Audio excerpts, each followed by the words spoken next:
Le projet sur lequel j'ai travaillé à Dolbeau à ce moment-là, ce fut le premier projet que je voulais transmettre de l'information. J'ai travaillé sur la météorologie. J'ai fait mon premier modèle mathématique d'un comportement météorologique régional ou local à partir de stations météo que j'avais installées à différents points de la région. J'ai créé mon premier modèle à ce moment-là. Et ce fut mon premier contact avec la physique en tant que telle, ce que j'ai continué par la suite comme carrière. Je suis revenu en région par la suite parce que je suis parti.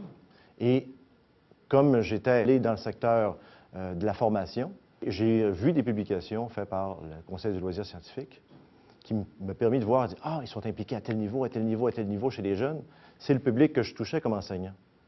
Alors, ça m'a intéressé, j'étais curieux de voir justement qu'est-ce que me proposait le CLS comme vecteur pour favoriser mon enseignement, justement.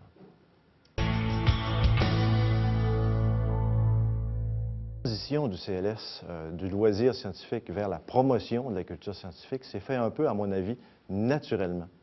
Parce que le loisir scientifique, on s'en occupait déjà, et pour que les gens soient informés qu'il existe des loisirs, il y a nécessairement des outils de promotion à faire. Il faut montrer aux gens que faire de la science, c'est intéressant.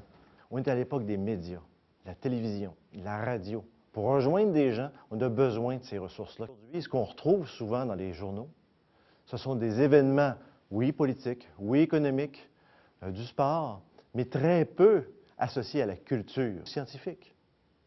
Il y avait donc une carence à quelque part. Alors, cette carence-là a été, à cette époque-là, comblée par l'écriture de pages dans les journaux. On utilisait différents outils, soit au niveau régional ou au niveau provincial, dans un réseau dans lequel on a pu collaborer.